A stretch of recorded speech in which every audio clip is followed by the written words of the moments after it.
ఇక్కడ fire DG ప్రస్తుతం నాగిరెడ్డి మీడియాతో మాట్లాడుతున్నారు. కొంచెం జరగ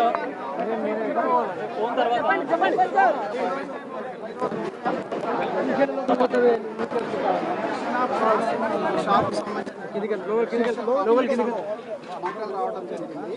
మార్నింగ్ 6:16కి ఫైర్ కాల్ ఇమీడియట్గా మొగల్పూరాకి సంబంధించినటువంటి ఫైర్ టెండర్, దాని తర్వాత ఇమీడియట్గా 11 ఫైర్ టెండర్స్ వచ్చి ఇక్కడ మంటలు ఆపడం జరిగింది. ఈ మొత్తం ఇన్సిడెంట్లో జరిగిన కారణం అయితే మెయిన్స్ దగ్గర షార్ట్ సర్క్యూట్ అని చెప్తున్నారు. ఎందుకంటే అక్కడ ఉన్నటువంటి 2 షాపులు కూడా కంప్లీట్గా కాలిపోవడం జరిగింది. ఈ మధ్య కాలంలో వాళ్ళు చెప్పిన దాని ప్రకారం మొత్తం కూడా వుడెన్ ప్యానెల్ తోటి డెకరేట్ చేసినారని చెప్తున్నారు. షార్ట్ సర్క్యూట్ వల్ల ఈ యొక్క వుడెన్ ప్యానెల్స్ అన్నీ కాలి మంటలు బాగా వ్యాప్తి చెందడం జరిగింది. సో ఫస్ట్ ఫ్లోర్లో ఉన్నటువంటి 17 మందిని మన వాళ్ళు ఆక్సిజన్ మాస్కులు అవి వేసుకొని రెస్క్యూ చేయడం జరిగింది. బేసికలీ వాళ్ళందరినీ కూడా హాస్పిటల్స్ పంపించారు, వివిధ హాస్పిటల్స్, తర్వాత డీటెయిల్స్ ఇస్తాము. ఒక 4 మాత్రం పైనుంచి ల్యాడర్ మీదుగా కిందికి వచ్చారు. సో ఈ 17 మందిలో అందరూ చనిపోయినారని చెప్తున్నారు. అది పోలీస్ వారి తర్వాత కన్ఫర్మ్ చేస్తారు. ప్రధానంగా ఇన్సిడెంట్ జరగడానికి కారణము ఇక్కడ మెయిన్స్ దగ్గర షార్ట్ సర్క్యూట్. అక్కడ ఉన్నటువంటి వర్కర్స్ తోడు కూడా నేను మాట్లాడాను. అక్కడ రెగ్యులర్గా షార్ట్ సర్క్యూట్ అవుతుందని చెప్పడం జరిగింది. ఇంటి లోపల మాత్రం ఎటువంటి ఫైర్ ప్రికాషన్స్ సంబంధించినటువంటి ఏమీ కూడా తీసుకోలేదు. ఈ బిల్డింగ్ మాత్రం G+2, G+1 బయటికి కనిపిస్తుంది, బట్ G+2 లోపల ఉంటుంది. First floor and second floor complete residential area, ground ఫ్లోర్లో అన్ని షాప్స్ ఉన్నాయి.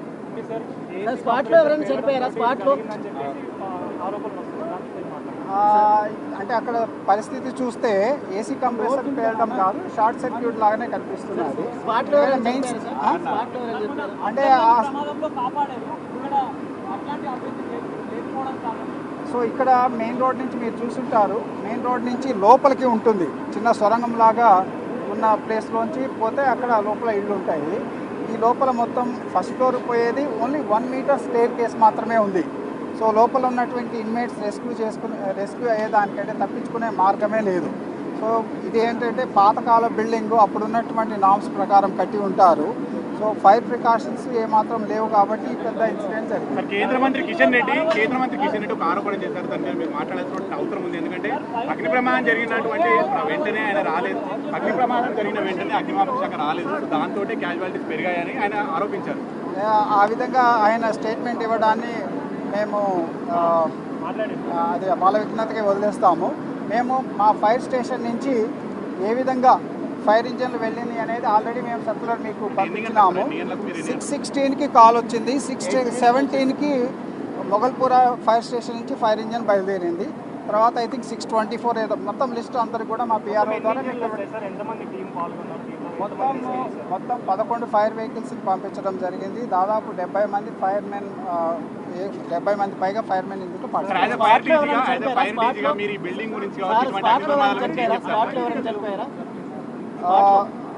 అంటే మనం అక్కడ చెక్ చేయలేదు, ఇమీడియట్గా హాస్పిటల్ పంపించడం జరిగింది. పాసిబిలిటీ ఉంది. సో ఇది ఏంటంటే యాజ్ ఎ ఫైర్ డీజీ ఈ యొక్క డిపార్ట్మెంట్కి కొంతకాలం నుంచి గమనిస్తున్నాము, ప్రజల యొక్క తీరును కూడా అబ్జర్వ్ చేస్తున్నాము.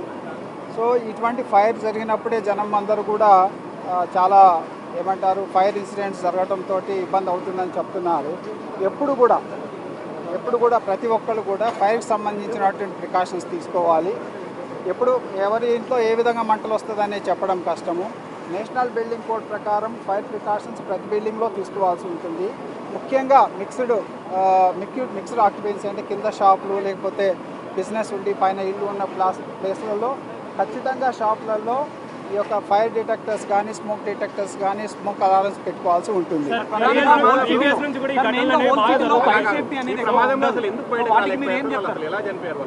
సో ఈ ప్రమాదంలో మొత్తం ఎంట్రన్స్ కూడా మీరు బయట నుంచి చూసేటటువంటి 2 మీటర్ల ఎంట్రన్స్ ఉన్నది, అది పూర్తిగా స్మోక్ తోటి మంటలతోటి నిండి ఉన్నది.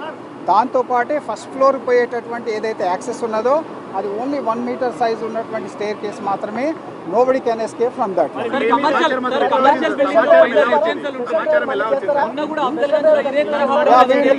We will continue special drives. 16 కి టెలిఫోన్ కాల్ వచ్చింది, అది మనకి డీటెయిల్స్ లోపల. అంటే మనకి వాళ్ళ రిలేటివ్స్ వాళ్ళు చెప్పే దాని ప్రకారం ఈ చనిపోయినటువంటి 17 మంది కాకుండా ఇంకొక 4 ఉన్నారని చెప్తున్నారు. ఆ 4 కూడా ఫస్ట్ ఫ్లోర్ సెకండ్ ఫ్లోర్ లో ఉన్నారు. వాళ్ళు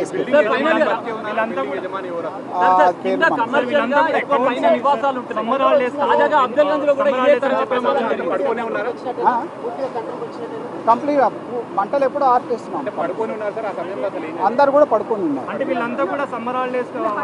మాకు రిలేటివ్స్ చెప్పిన దాని ప్రకారము సమ్మర్ హాలిడేస్ కి కొంతమంది పిల్లలు కూడా వచ్చి ఉంటున్నారు డిఫరెంట్ ప్లేసెస్ లో.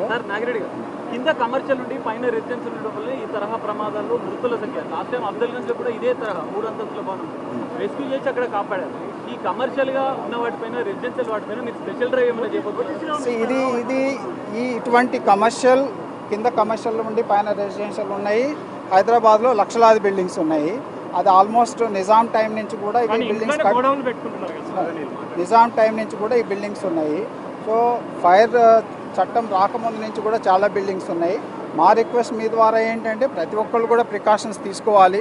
లక్షలాది బిల్డింగ్లలో ప్రతి బిల్డింగ్ని ఫైర్ డిపార్ట్మెంట్ విజిట్ చేయడం అనేది డిఫికల్ట్.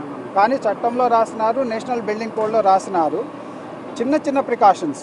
ఒకటి ఫైర్ అలారం పెట్టుకోవాల్సి ఉంటుంది, రెండవది ఆ యొక్క ఫైర్ ఎక్స్టింగ్విషర్స్ ఏమన్నా ఉంటే అవి పెట్టుకోవాలి. ఈ చిన్న చిన్న ప్రికాషన్స్ తీసుకుంటే చాలా వరకు ఈ సమస్యను.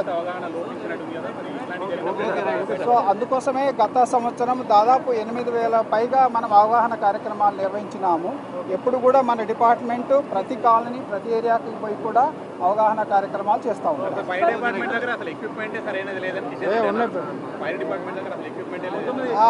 అది వాస్తవం కాదు. మనం హైదరాబాద్లో జరిగేటటువంటి ఏ ఫైర్ అయినా కానీ ఆపడానికి సరిపడే ఎక్విప్మెంట్ మన దగ్గర ఉంది.